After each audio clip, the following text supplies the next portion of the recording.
Korupsi merupakan masalah serius yang terus menghantui berbagai sektor di Indonesia. Salah satu yang terbaru dan mencengangkan adalah kasus korupsi yang melibatkan Kementerian Komunikasi dan Informatika atau Kominfo. Merupakan suatu ironi karena lembaga ini yang seharusnya menjadi penjaga informasi dan komunikasi malah terlibat dalam praktik-praktik korupsi yang merugikan negara. Kasus ini mencuat ketika sidang putusan korupsi proyek BTS Kominfo dilakukan. Total kerugian negara mencapai 8 triliun rupiah. Sebuah angka yang sulit dibayangkan sekaligus memprihatinkan. Terdakwa utama mantan Menkominfo Johnny G. Plate, ex-Dirut Bakti Kominfo Anang Ahmad Latif, dan tenaga ahli pada HUDEF UI Yohan Suryanto akhirnya dihukum karena terbukti terlibat dalam tindak pidana korupsi. Dana korupsi ternyata tidak hanya terkonsentrasi di satu tempat, melainkan tersebar ke berbagai pihak terkait. Proses penggalian fakta hukum menyoroti transaksi ke BPK senilai 40 miliar rupiah, yang kemudian memunculkan tersangka baru, anggota BPK Ahsanul Kossasi.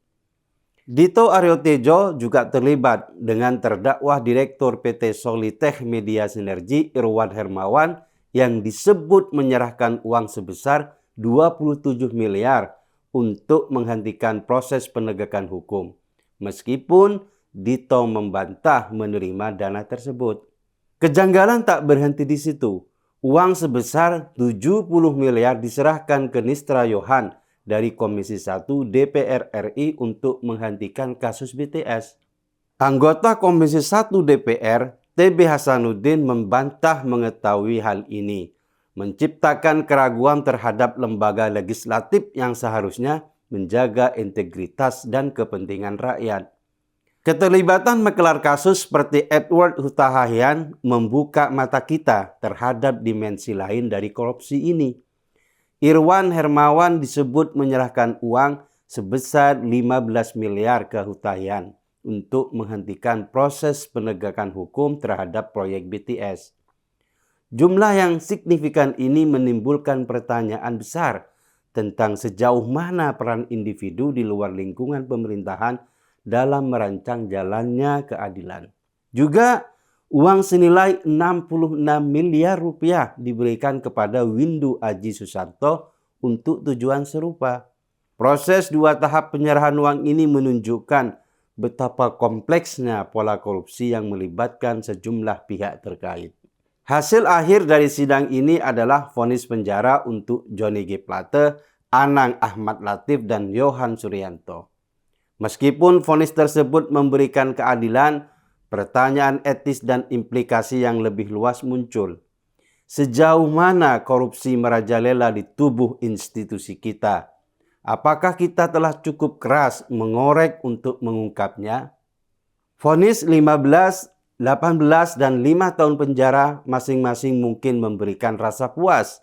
Namun, masyarakat harus tetap waspada. Kasus ini menjadi cermin kelemahan sistem pengawasan dan kontrol di dalam pemerintahan. Perlu adanya reformasi yang lebih menyeluruh untuk mencegah kasus serupa terulang di masa depan. Kasus korupsi di Kominfo adalah pengingat keras bagi kita bahwa tantangan melawan korupsi di negeri ini belum berakhir.